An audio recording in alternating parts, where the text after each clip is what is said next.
Muito obrigado, Sr. Presidente. Começo por cumprimentar as senhoras e os senhores deputados e o Dr. Lacerda Machado, a quem agradeço a sua apresentação inicial.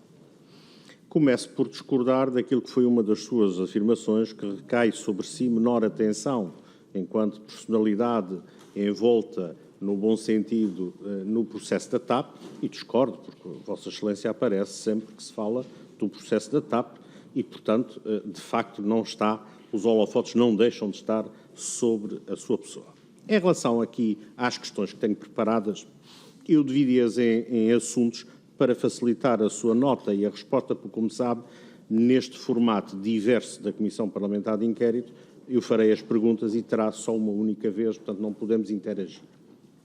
As primeiras perguntas que quero fazer prende-se com o chamado Acordo Secreto David Neeleman, Governo 2017, e estou a intitular assim, baseado naquilo que foram as revelações que vieram ao público através da imprensa, que terá havido um acordo secreto em 2017 entre o PS e David Neeleman e que houve uma reunião, uma alegada reunião entre António Costa, Pedro Marques, David Neeleman, e que o Partido Socialista e o seu Primeiro-Ministro terão permitido que o empresário norte-americano pudesse antecipar a saída dos 226 milhões de dólares de recapitalização e que, no formato estabelecido pelo Governo, na privatização do Governo PSD-CDS, este valor tinha que se manter na companhia durante 30 anos. E a primeira pergunta que lhe faço é: tem conhecimento da celebração deste acordo?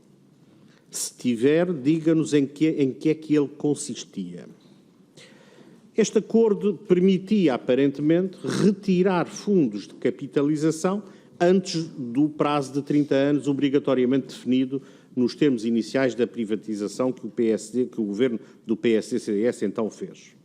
Foi o Sr. Doutor consultado no âmbito deste acordo?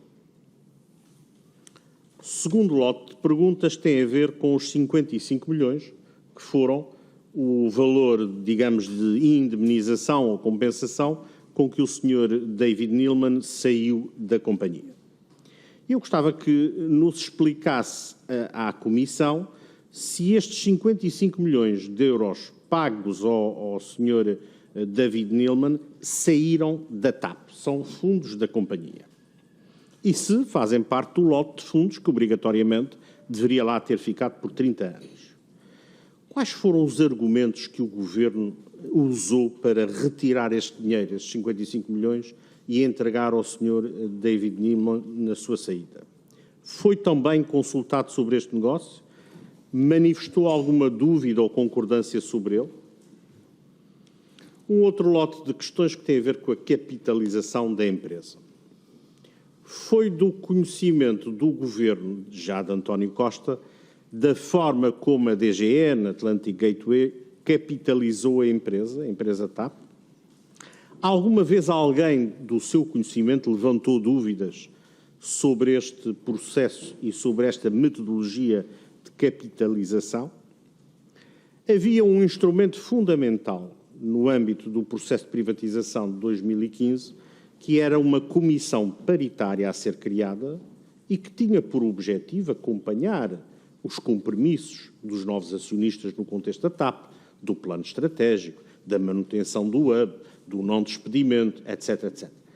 Tem conhecimento desta comissão alguma vez ter sido constituída, funcionado, ter acompanhado aquilo que era o comportamento dos acionistas privados na TAP? Uma outra lote de questões tem a ver já com a reconfiguração do capital da TAP, aliás, como falou na sua intervenção inicial. E a primeira pergunta que lhe queria fazer é de que forma, de que maneira lhe foi transmitido a vontade do Governo em comprar ou recomprar parte da TAP? Quem é que lhe transmitiu esta instrução, vontade? Pode-nos explicar melhor a negociação com vista a esta recompra, como é que ela foi feita, quais foram ou qual foi a reação do consórcio privado de Gateway a esta operação ou a esta vontade e quais foram os interlocutores, quer da parte do Governo, quer da parte da Atlantic Gateway, nestas negociações? Ainda, digamos, se quiser, neste âmbito, gostaria de lhe perguntar quando é que percebeu que, efetivamente, a vontade do Estado era nacionalizar a empresa, isto é, de ter a totalidade do capital da empresa. Em algum momento falaram com o privado para que fosse ele a suprir as necessidades de capitalização da empresa, mesmo que, porventura, num modelo de financiamento contratualizado com o Estado e a pagar mais tarde? Quais as condições e quais os montantes e por que razão, na sua perspectiva em Portugal, não se fez o que quase todos os governos fizeram na Europa com as companhias de aviação em dificuldade no quadro da pandemia, que foi, naturalmente, fazerem os empréstimos para fazer face a esta dificuldade e acordarem um contrato de pagamento aos Estados destes empréstimos, o que foi feito à grande e vasta maioria das companhias em que esta opção foi tomada ao invés da entrada ou da nacionalização do capital. Muito obrigado.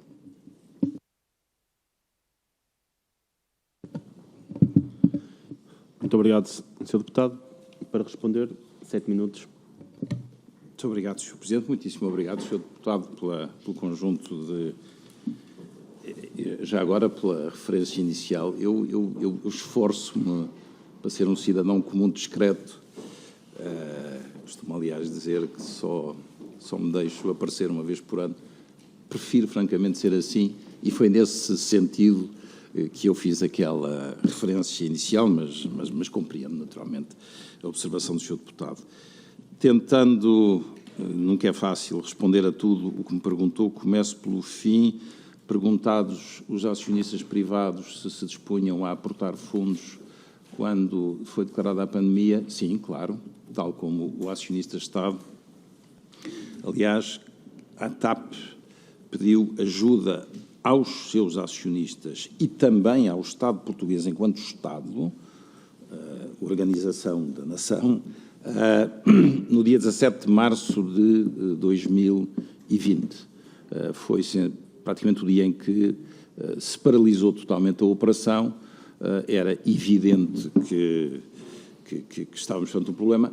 Já havia outros lugares onde as ajudas tinham começado. Eu costumo dizer que a primeira ajuda significativa foi dessa referência do mundo socialista chamado Donald Trump. Primeiro pacote, em março de 2020, 52 mil milhões de dólares nas companhias aéreas americanas.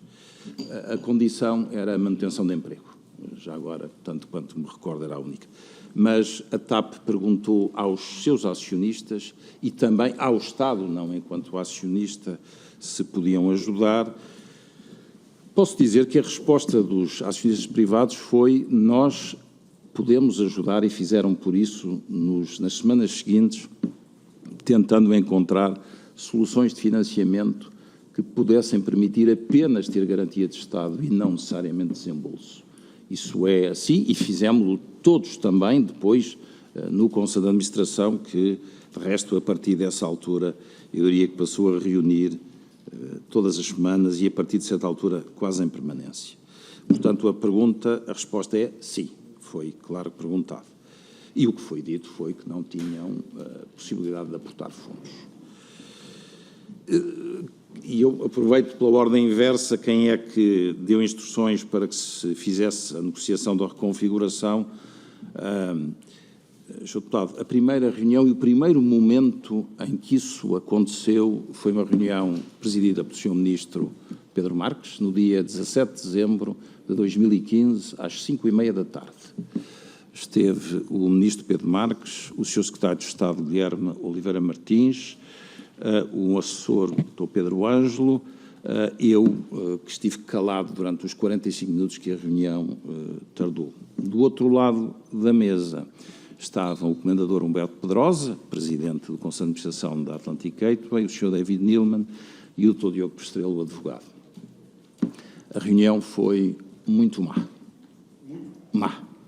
Acabou da pior maneira possível, em aparente impossibilidade de se abrir o processo de diálogo que foi sugerido na altura. E a partir daí foi o Ministro Pedro Marques que me deu orientações e me pediu que com o Dr. Diogo Pestrelo, como contraparte interlocutor, procurasse trazer a Atlantic Gateway para a mesa, e foi assim que as coisas aconteceram.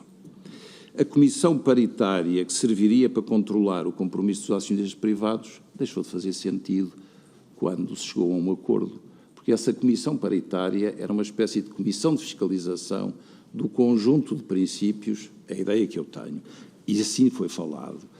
E, Sr. Deputado, faz toda a diferença, porque passou a haver controle e, portanto, a verificação dos compromissos estratégicos de que o próprio DEPAR Público era parte, passou a ser assegurada pelo próprio Conselho de Administração da TAP SGPS. Eu não tive nenhuma participação ou envolvimento nas transações, na transação que aconteceu em 2021. Absolutamente nenhuma. Não fui ouvido, não emiti opinião, não participei em nenhum ato, o que quer que fosse. Portanto, não consigo dizer-lhe, a propósito da pergunta que fez nesse âmbito, mais que isto. Os 55 milhões não saíram da TAP. Foram pagos ou pela Direção-Geral do Tesouro ou pela parte pública. Não foi a TAP que pagou a compra das suas próprias ações. O acordo secreto em 2017, eu confesso que tenho as maiores dúvidas sobre de que é que estamos a falar. Secreto, nenhum nunca, completamente escrutinado pelo Tribunal de Contas, daí, aliás, a recuperação das conclusões essenciais da auditoria que o Tribunal de Contas fez.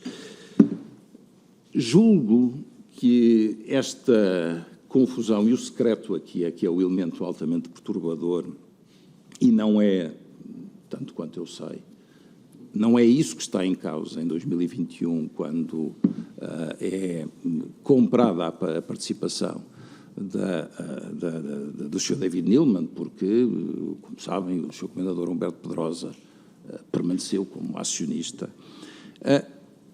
O que havia era, no acordo parasocial estabelecido, e que o Tribunal de Contas escrutinou por completo, no acordo parasocial entre a par pública e a Atlantic Gateway, está lá no trecho final, quem é advogado e mesmo quem é gestor e pessoas de responsabilidade sabem bem que isso é uma série de disposições relativas a eventuais bloqueios.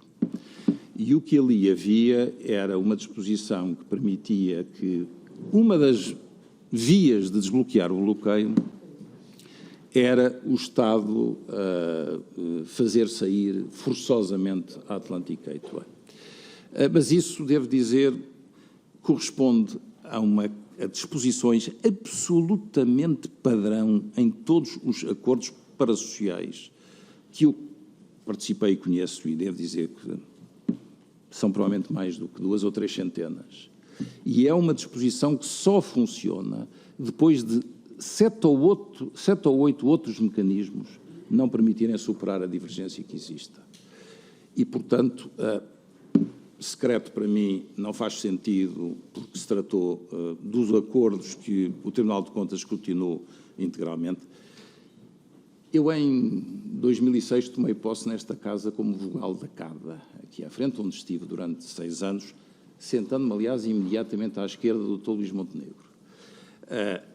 Eu acho que se eu pedisse à CADA, sendo um cidadão que não tinha participado, o acesso àquela documentação, eu acredito que me desse. E é o que tenho para lhe dizer, Sr. Deputado.